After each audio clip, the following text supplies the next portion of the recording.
오늘 보신 말씀은 신약 성경 306면에 갈라디아서 4장 1절부터 11절 말씀까지를 제가 한 절 읽고 여러분들은 한 절 읽고 교독하며 읽도록 하겠습니다. 갈라디아서 4장 1절부터 11절입니다. 내가 또 말하노니 유업을 이을 자가 모든 것의 주인이나 어렸을 동안에는 종과 다름이 없어서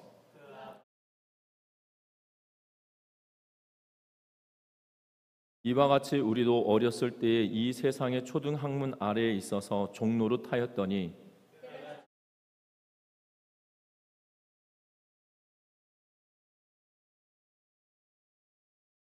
율법 아래에 있는 자들을 속량하시고 우리로 아들의 명분을 얻게 하려 하심이라.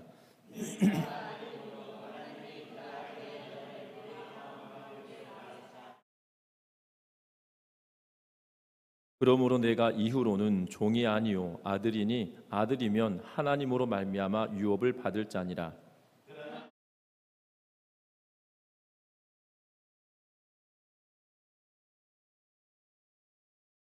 이제는 너희가 하나님을 알 뿐 아니라 더욱이 하나님이 아신 바 되었거늘 어찌하여 다시 약하고 천박한 초등학문으로 돌아가서 다시 그들에게 종노릇하려 하느냐. 같이 읽습니다. 내가 너희를 위하여 수고한 것이 헛될까 두려워하노라. 아멘. 우리 서로 인사 나누고 말씀 나눕니다. 사랑하고 축복합니다. 안드로쿠루스라고 하는 노예가 있었습니다. 로마 시대에 살았던 인물인데요. 로마 시대의 종은 한갓 주인의 재산 목록 가운데 하나에 지나지 않았습니다. 그래서 때로는 그들의 삶이 비참할 수밖에 없었고, 그리고 때로는 이 생사여탈권, 다시 말하면 사느냐 죽으냐가 다 주인의 손에 달려있던 그러한 시대였습니다. 그러던 어느 날 이 안드로쿠루스라고 하는 이 노예가 크나큰 실수를 범하고 말았습니다. 그리고 엄청나게 얻어맞았습니다. 그런데 주인은 이 안드로쿠로스가 굉장한 잘못을 하였기 때문에 많은 매를 때렸음에도 불구하고 주인은 이 화가 풀리지 않아서 내일은 아예 죽여버리겠다라고 호언장담을 하며 들어가 버렸습니다. 주인은 한 번 한다면 하는 그러한 성질의 소유자였고 앉아서 죽음을 기다릴 수도 없는 노릇이어서 이 생각과 끝에 밤에 탈출을 시도하고 성공을 했습니다. 그 다음에 깨달은 것이 있었습니다. 왜냐하면 세상은 바늘 끝보다 좁다라는 사실을 그가 깨닫게 되었습니다. 특별히 노예의 신분으로 이 세상에 이 주인집을 뛰쳐나간 종은 이 세상 끝이 바늘 끝과 같이 좁은 그러한 곳이었다는 거죠. 그래서 이 막상 집을 뛰쳐나가 보니 그를 받아주는 사람도 없고, 심지어 노예가 도망을 하면 그 노예를 잡아다 주면 포상금을 받게 되어지고, 그래서 노예를 쫓는 사람들도 있었던 그러한 시대였습니다. 그래서 도망친 노예는 다시 끌려오면 주인이 어떻게 하냐면 원형극장에다가 팔아 넘깁니다. 그래서 사자나 맹수들과 싸워서 그 사람들이 그것을 보고 즐기게 하는 그러한 도구로, 희생양으로 삼는 그러한 도망친 노예들을 그렇게 사용하는 일들이 빈번했다고 합니다. 그러니 그런 이야기를 듣고 또한 그러한 상황이 갑자기 자기 눈앞에 딱 직면하게 되었죠. 맞고 이 고통을 당했지만 이 주인이 내일 널 죽이겠다라는 그 말에 한다면 하는 그 성질머리에 도망쳐 나왔지만 도망치고 났더니 집이 더 좋았던 거죠. 그래서 어떻게 하냐면 산으로 도망쳤다고 합니다. 그래서 산에서 조용히 사람들이 나타나면 숨고 또 사람들이 없으면 활동을 하고, 그래서 산에서 꽤 많은 시간을 보내고 있던 그때 어느 날 이 굵은 가시에 찔린 사자 한 마리를 보게 되었습니다. 숫사자 한 마리를 보게 되었고 그 사자의 가시를 뽑아주게 되었다고 합니다. 그로 인하여서 사자와 산속에서 생활하면서 즐거운 나날을 보내던 그때 또한 지금으로 말하면 타장 같은 삶을 살았던 것이죠. 사자와 더불어.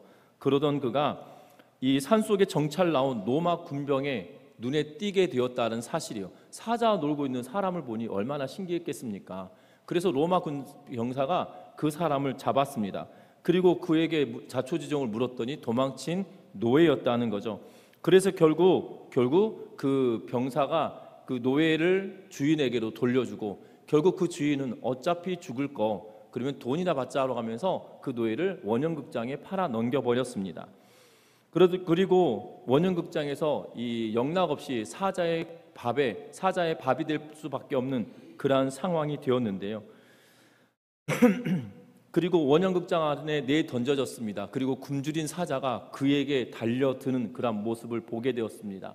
그런데 사람들은 깜짝 놀랐습니다. 왜냐하면 이 노예는 기쁜 환호성을 지르며 이 사자에게 오히려 달려들고 있었기 때문입니다. 그리고 놀라운 것은 그 굶주린 사자가 그 노예를 보더니 갑자기 잡아먹을 생각을 하지 않고 둘이 부둥켜 안고 이 포옹을 하고 있는 그러한 상황이 되어져 버렸습니다. 공교롭게도 그 로마 병사는 그 노예만 잡았던 것이 아니라 그 사자도 함께 잡아서 그 원형극장에 넘겼던 것이죠. 피범벅이 되고 극장 안이 이 선혈이 낭자할 만한 그러한 것을 기대했던 사람들이 오히려 더 즐거운 이 그 구경을 하게 되었다라고 합니다. 그래서 사람들은 그에게 자유를 주라고 외쳤다라고 하고 결국 그가 자유의 몸이 되었다라고 합니다. 이런 연유로 안드로크루스는 자유인이 되었고 지금까지도 그 사람의 이름이 계속 이 사람의 이름이 역사로 실제로 기록되어져 있다라고 하는 것들을 보게 됩니다. 참 놀랍습니다. 미물이었던 사자의 가시를 뽑아줌으로 그와 인연을 맺고 그리고 그 인연이 원형극장에서 죽임을 당할 수 있었을 것임에도 불구하고 우연하게 그곳에 이 굶주린 사자가 자기가 가시를 뽑아주었던 그와 더불어 같이 생활하였던 사자였다라는 거고 그로 인해 자유인이 되었다라는 사실이죠. 지금이야 노예제가 없고 또한 노예가 뭘까라고 이야기가 되어지는 그러한 시대를 살고 있기에 우리에게는 사실 피부로 와닿지 않은 그러한 일이지만 노예들이 자유를 위해서 애쓰고 수고하는 것은 지금과 전혀 다른 인생이었다라는 거죠. 어찌 보면 앞에서 이야기했던 것처럼 생사를 내어놓고 삶의 모든 것을 내던지고 자유를 갈망해야만 가능한 일이 아니겠나라는 생각이 들어집니다. 우리 그리스도인들도 마찬가지죠. 오늘 성경 갈라디아서 4장 1절부터 11절 말씀도 마찬가지로 종살이에 관한 이야기에 대하여 말하고 있고 아들살이에 관한 이야기를 말하고 있는 것을 보게 됩니다. 그래서 오늘 본문은 종과 아들에 관한 이야기를 말하고 있는데요. 종과 아들에 관한 이야기를 하고 있는데 특별히 1절부터 시작하여서 3절 말씀까지는 이 아들이지만 종과 같은 신분의 삶을 살아갔던 때에 대하여 이야기하고 있고 그리고 4절부터 시작하여서 이 7절 말씀까지는 종의 신분이 아니라 아들의 신분의 삶을 살아가는 것에 대하여 이야기하고 있는 것들을 보게 됩니다. 더불어 8절부터 시작해서 11절 말씀까지는 종의 신분에 벗어나 종이 아닌 아들의 신분으로 살고 있던 너희가 다시 왜 종으로 돌아가려고 하느냐라고 하면서 종된 삶을 수고를 헛되게 만드는 종된 삶을 바라고 있는 것에 대하여 바울 사도가 권면하는 내용으로 오늘 이 1절부터 시작하여서 11절 말씀을 이야기하고 있는데요. 저와 여러분들이 오늘 이 말씀을 통해서 종된 삶이 아니라 아들된 삶을 살아내므로 하나님의 자녀된 삶을 누리며 살아가는 우리 모두가 되시기를 주의 이름으로 부탁드립니다. 먼저는 1절과 2절 말씀을 같이 한번 읽어보겠습니다. 같이 읽습니다. 내가 또 말하노니 유업을 이을 자가 모든 것의 주인이나 어렸을 동안에는 종과 다름이 없어서 그 아버지가 정한 때까지 후견인과 청지기 아래 있나니. 아멘. 오늘 성경의 말씀에 보면 주인의 아들이다라고 이야기합니다. 주인이 원래 유업을 이을 아들이지만 그러나 그가 어릴 때는 종과 다름이 없어서 아버지가 정한 후견인과 청지기에 의하여서 길리움을 당하게 되어진다라고 말하고 있는 그러한 모습을 보게 되죠. 구원의 과정과 율법의 관계를 특정한 시간을 두면서 이 이야기를 하고 있는 것을 보게 되죠.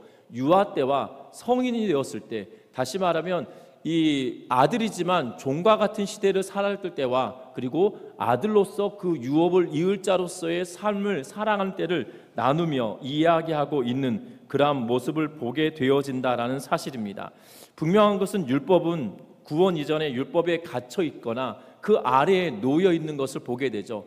율법 아래에 있는 것은, 구약 시대의 율법 아래에 있는 것은 다른 것이 아니라 율법을 통하여 우리가 죄가 무엇인지를 깨닫게 하고, 우리가 죄 용서 받을 수 없기에 우리의 죄를 용서할 그러한 대속물이 필요로 하고, 그 대속물뿐만 아니라 우리를 영원히 구속하실 그 하나님의 은혜와 사랑을 기대하며 살아가는 이들이 믿음으로 가는 사람들이었다라고 히브리서 저자는 이야기하고 있는 것을 보게 되죠. 그래서 히브리서 11장은 믿음은 바라는 것들의 실상이요 보이지 않는 것들의 증거다라고 이야기하면서 수많은 믿음의 선진들에 관한 이야기들을 하고 있는 것을 보게 됩니다. 아벨부터 시작하여서 수많은 사람들에 이르기까지 그 일을 일일이 열거하기도 하고 생략하면서도 이야기하고 있는 내용들을 보게 되는데, 결국 그들의 믿음으로 바라왔던 것은 무엇이냐면 바로 그들의 믿음으로 죄인이라는 사실을 깨닫고 예수 그리스도를 바라며 살아왔던 그 삶이 그들에게 믿음이었다라고 이야기하고 있는 것을 보게 된다는 거죠. 명확하게 보여지지 않는 예수 그리스도였으나 비록 희미해 보였던 구약의 언약의 말씀을 통하여 희미하게 보였던 예수 그리스도였지만, 그 예수 그리스도를 희미한 자체로 바라보며 믿음으로 견고하게 이루며 나아갔던 이들에 대하여 말하고 있는 것을 보게 된다는 거죠. 율법은 결국 우리로 하여금 내가 죄인이라는 것을 깨닫고 내가 하나님의 은혜 아니고서는 내가 구원받을 수 없다라는 사실을 깨닫고 내가 예수 그리스도로 말미암아 하나님의 자녀가 되었다라고 하는 확신과 믿음으로 말미암아 의롭다 여김을 받는 그 상태로 나아가는 그러한 단계가 있다라는 사실이죠. 분명한 것은 그 깨달음의 은혜가 우리 가운데 충만하여지시길 바라는데, 비록 우리의 삶이 지금 구약을 이야기하면서 특별히 갈라디아서를 통해서 지금 갈라디아 지역 안에 휩쓸고 있었던 유대인화, 다시 말하면 할례를 받아야 구원받는다, 율법을 통하여 구원받는다, 예수 믿는 거 중요한 일이다, 그러나 거기에 할례를 받고 율법을 지킨다라면 100%다라고 하면서 유혹하고 현혹하는 이들이 있었다는 거죠. 심지어 이방인이었음에도 불구하고 유대인화되어서 할례를 받고 또한 그들이 율법을 지키고 서약함으로 인하여 지켜냄으로 인하여 유대인화 되어져가는 그리스도인들이 적지 않았던 때였다라는 사실이에요.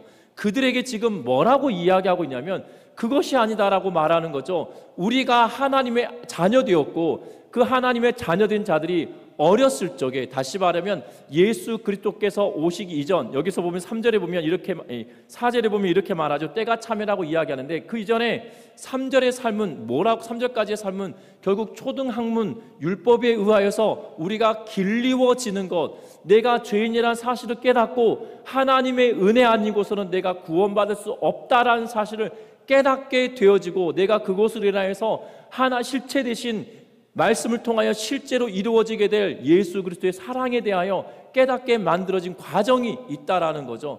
그 과정에 필요한 것이 율법인데 지금 그것으로 인해 종처럼 살아왔던 우리의 인생이었다라고 말하고 있는 것을 보게 된다는 겁니다. 초등학문 밑에 들어가서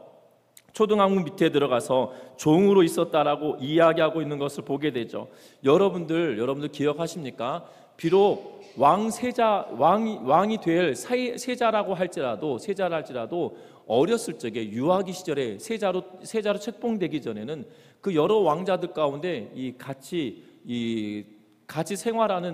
생활하기 어렸을 때 세자가 되어지면 그와 더불어 함께 동문수학하는 벗을 하나 두개 하고 있는 것을 보지 않습니까? 그래서 드라마 같은 데 보면 그 벗이 성장하면서도 마음을 서로 나누는 벗이 되어져가는 그러한 모습을 보게 되는데, 분명한 것은 그러면서 훈육을 할 때 왕세자임에도 불구하고 누구에게 훈육을 받습니까? 신하에게 훈육을 받게 되었죠. 그 신하 가운데 학문이 뛰어난 사람, 인품이 훌륭한 사람, 이러한 사람들에게 훈육을 받는 그러한 모습을 보게 됩니다. 그런 것이지요. 마찬가지로 우리가 율법 아래 거하였던 우리 구약시대의 삶은 그런 삶이었다는 거예요. 그러면서 어떠한 삶을 우리가 살게 되었냐? 4절부터 뭐라고 이야기하냐면 4절 말씀 읽어봅니다. 때가 참에 하나님이 그 아들을 보내사 여자에게 나게 하시고 율법 아래에 나게 하신 것은 율법 아래에 있는 자들을 속량하시고 우리로 아들의 명분을 얻게 하려 하심이라. 아멘. 오늘 성경은 뭐라고 이야기하고 있냐면 4절과 5절 말씀을 통해서 보면 예수님께서 이 땅에 오심에 대하여 이야기하고 있는 것을 보게 됩니다. 그러면서 때가 참에라고 이야기하고 있죠. 결국 이 때가 참에는 우리가 초등학문 아래 또는 이 앞에서 말하고 있는 것처럼 후견인과 청지기 아래에 놓여있는 삶을 살아봤던 우리가 그 때가 되어져서 예수 그리스도를 이 땅에 보내주셨다라고 이야기합니다. 그러면서 바울은 여기에 두 가지를 묘사하고 있는데, 첫 번째는 뭘 묘사하고 있냐면 여자에게 나게 하시고 라고 이야기하고 있고, 또 하나는 율법 아래에 있다라고 이야기하고 있는 것을 보게 되죠. 여자에게 낳다라고 표현하고 있는 이유는 죄 아래에 태어난 존재가 아니다라고 이야기하고 있는 것을 보게 됩니다. 아담의 후손은 죄 원죄로부터 자유롭지 못하다라는 사실이에요. 특별히 창세기 3장 15절에 뭐라고 이야기하냐면 여자의 후손이 뱀의 머리를 상하게 할 것이고 뱀은 여자의 후손의 발뒤꿈치를 상하게 하겠다라고 하시는 하나님의 말씀에 그 여자의 후손, 약속된 그 여자의 후손이 지금 예수 그리스도로 나타나게 되었다라고 하면서 그 때가 되어져서 예수 그리스도로 이 땅에 오심을 이야기하고 죄 없는 존재임을 이야기하고, 또 하나는 그가 율법 아래에 태어났다라는 의미는 결국 우리와 똑같은 인생으로 태어나셨음을 이야기하고 있는 것을 보게 되어집니다. 여러분들 예수님은 구약 성경에 예수님이 나타나실까요? 나타나지 않을까요?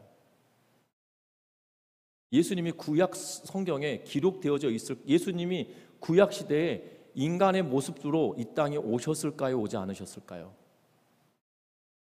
이렇게 말하면 예수님이 인간의 모습으로 구약 시대에 언제 왔을까? 목사님이 분명히 이렇게 이야기할 때는 오셨을 것 같으니까 질문을 하셨을 거고, 왔다고 하면 어디냐고 물어보면 답을 못할 것 같고, 뭐 그런 상황이신 거죠.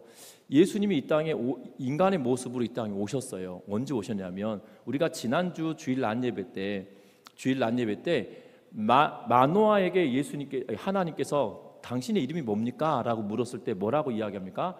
기묘자라 라고 이야기하죠. 이사야에서 딱 넘어가서 예수 그리스도에 관하여 이야기할 때 뭐라고 이야기하냐면 기묘자라, 모사라, 전능한 하나님이다 라고 이사야서 말씀을 통해서 그 예수님이 어떠한 분이신지 나타내주고 있는데, 그때도 필요할 때 기록할 때 예수님을 기묘자로 표현하고 있는 것을 보게 되죠.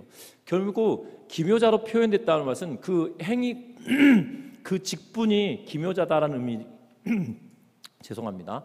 직분이 기묘자다라는 것이 아니라 그가 어떠한 사람인지 어떠한 능력을 가진 자인지 우리에게 보여주는 대목이거든요. 똑같은 존재를 이야기하고 있는 것을 보게 되죠. 그런데 구약시대에 예수님은 이 땅에 다시 말하면 사람의 모습으로 보여진 거예요. 사람이 아닌 사람의 모습으로 비춰지고 나타났던 것이죠. 사람의 몸을 입고 이 땅에 오신 것이 아니에요.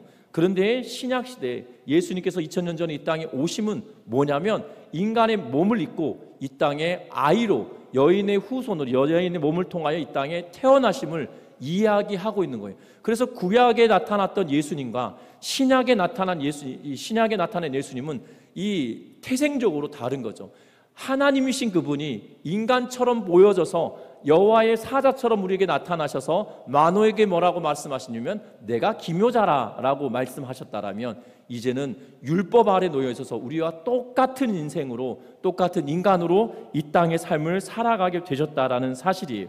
율법 아래 나왔다는 것은 결국 죄 없으신 그분이 율법 아래 있어서 그 율법을 다 이행하시고 지키신 그러한 분이심을 우리에게 말씀하고 있는 것을 보게 되죠. 그래서 5절에 뭐라고 이야기합니까? 율법 아래 있는 자들을 속량하시고 율법 아래 태어나셔서 그 율법을 다 지켜내심으로, 그 율법을 완성해 내심으로 말미암아 그 율법 아래에 놓여 있는 자들을 율법을 다 지켜내시고 그것을 다 치르셨기 때문에 속량할 근거가 되어지고 속량할 수 있는 자격이 되어지는 거죠. 그래서 예수 그리스도로 말미암아 예수 그리스도께서 율법 아래 있는 우리들을 속량하시고 우리들에게 뭘 주셨다고요? 아들의 명분을 얻게 하셨다라고 이야기하고 있는 것을 보게 됩니다. 과거에는 후견인이나 또한 청지기에 의하여서 이 초등학문과 같은 율법 아래 거하면서 그들의 지배 아래에 있었다라면 이제 때가 되어져서 이제 아들의 명분을 얻고 아들된 삶을 살아가고 상속자의 삶을 살아가게 되었다라고 이야기하고 있는 것을 보게 되죠. 상속자의 삶을 살아가게 된 사람들은 어떤 사람들이냐? 6절과 7절에 이렇게 이야기합니다. 같이 읽어봅니다. 너희가 아들이므로 하나님이 그의 아들의 영을 우리 마음 가운데 보내사 아빠 아버지라 부르게 하셨느니라. 그러므로 내가 이후로는 종이 아니요 아들이니 아들이면 하나님으로 말미암아 유업을 받을 자니라. 아멘.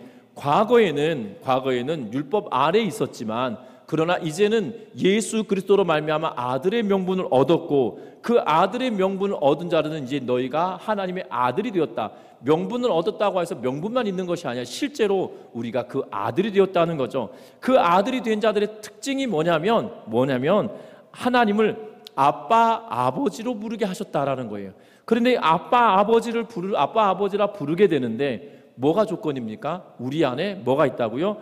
그 아들의 영, 성령이 우리 마음 가운데 계셔서 그 성령을 우리 마음 가운데 담아주심으로 그 성령으로 인하여서 하나님을 아빠 아버지라 부르게 되었다는 거죠. 그리고 아빠 아버지라 부르게 됐고 난 이후부터는 뭐라고 이야기합니까? 종이 아니다. 이제 후견인이나 상속자에 의하여서 훈련을 받는, 또한 우리가 어떠한 존재인지 깨닫게 만드는 것이 아니라 이제 하나님의 아들이 되었기에 아들이면 이제 유업을 이을 자의 삶을 살게 되는 것이다 라고 이야기하고 있는 그러한 모습을 보게 된다는 겁니다. 여러분들 종이 아닌 상속자라고 이야기하고 있는 것을 보게 되죠. 아브라함의 약속을 이을 그 사람들이 되었다라고 이야기하고 있는 것을 보게 됩니다. 여러분들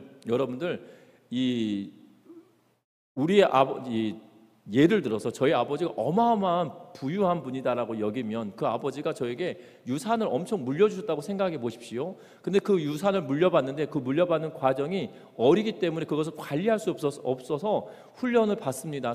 이 후견인이나 청지기들에게 이 재산을 어떻게 지키는 것이 마땅한지 훈련을 받고 그걸 봐왔습니다. 그리고 어느덧 때가 다 되었어요. 이제 아버지가 이제 나에게 뭐라고 하냐면 내가 이제부터 네가 모든 것을 행사할 수 있도록 곡간 열쇠를 너에게 줄게 라고 이야기하셨습니다. 그러면 그때부터는 후견인이나 청지기가 뭐가 되는 거예요? 제 위에서 저를 양육하는 사람이 되는 건가요? 그때부터는 그렇게 되지 않죠. 아버지가 딱 데려다 놓고 이 사극 같은 데 보면 그러잖아요.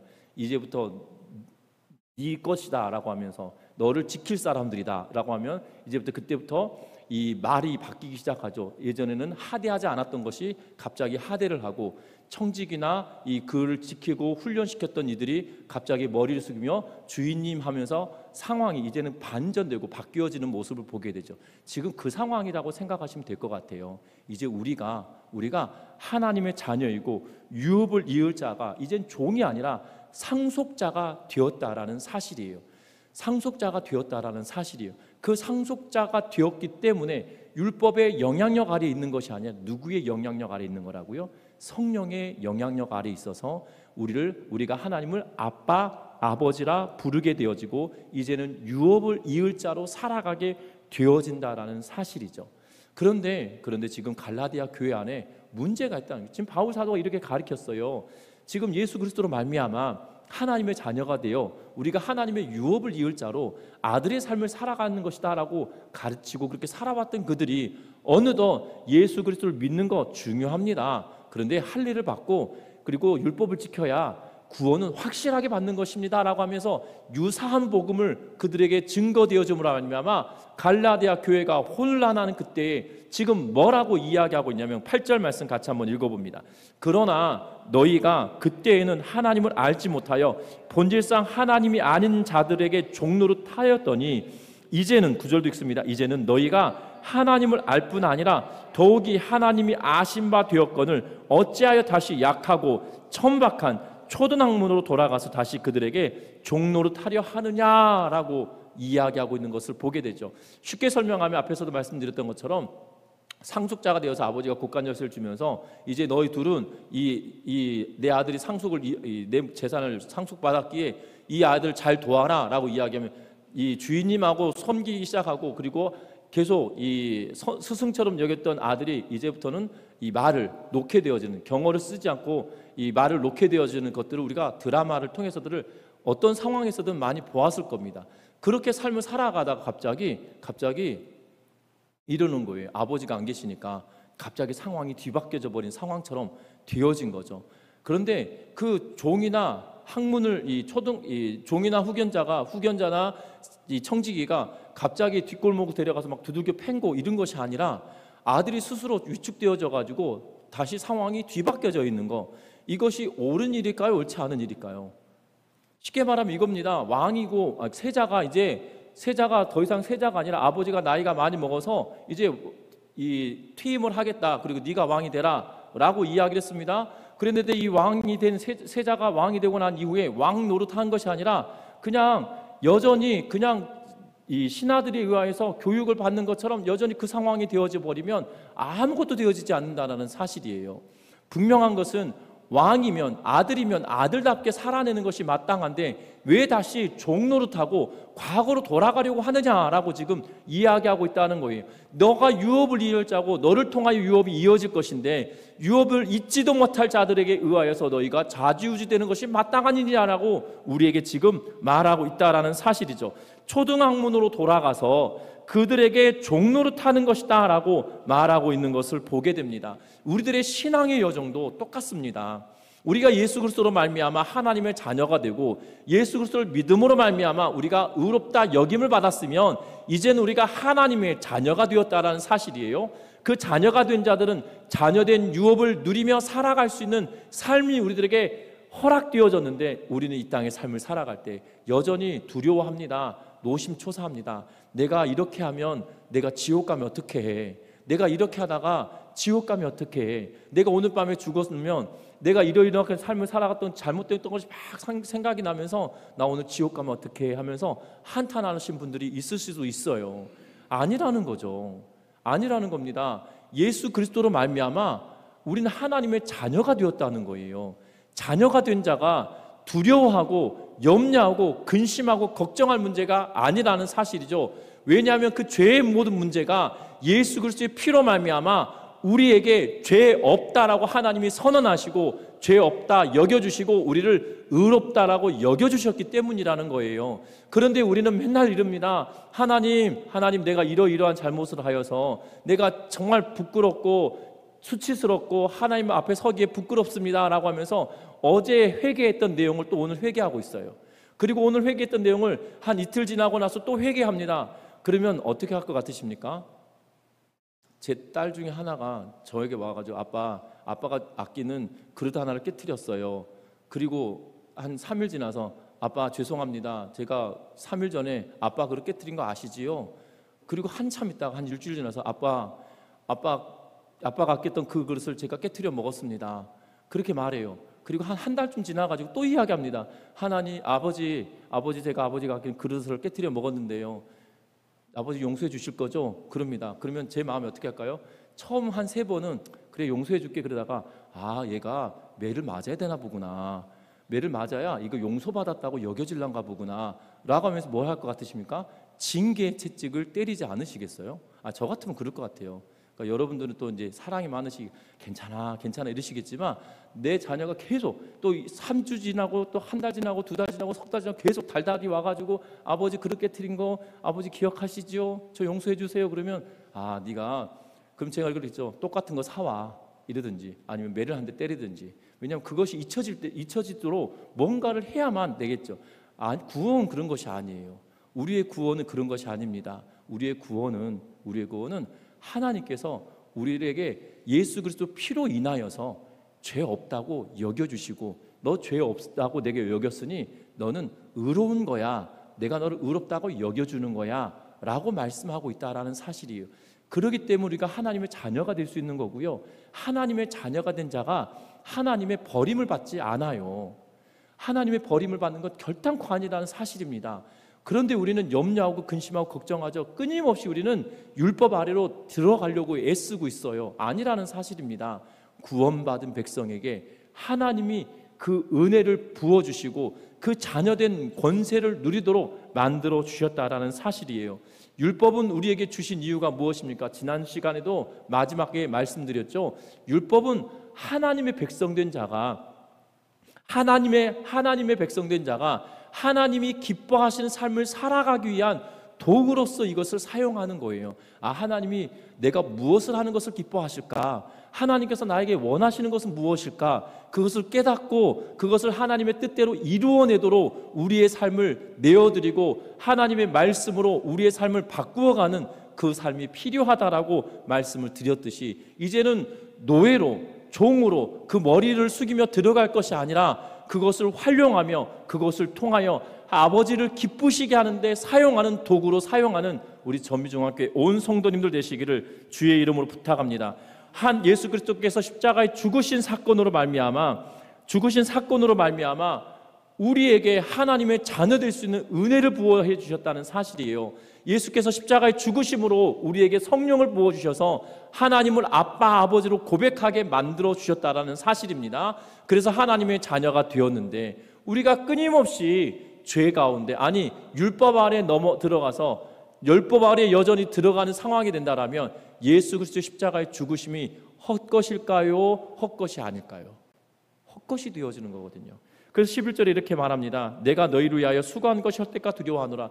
바울 사도가 예수 그리스도에 관해서 증거하였고 선포했습니다. 그리고 제대로 가리키고 바르게 가리켰지만 결국 그들이 틀어져 버렸습니다. 그로 인해서 수고가 헛것이 될까 두려워한다라고 이야기하고 있는데요, 바울 사도의 수고도 헛것이지만 예수 그리스도의 죽으심으로 말미암아, 부활하심으로 말미암아 그것을 믿음으로 우리가 하나님의 자녀가 되었는데, 그것이 하나님의 자녀가 된 것에서 율법 아래로 넘어가고 초등학문으로 다시 들어가고 있다라면 예수 그리스도의 죽으심도 헛되게 만드는 것일 수 있다는 것을 기억하는 우리 전미중학교의 온 성도님들 되시기를 주의 이름으로 부탁드립니다.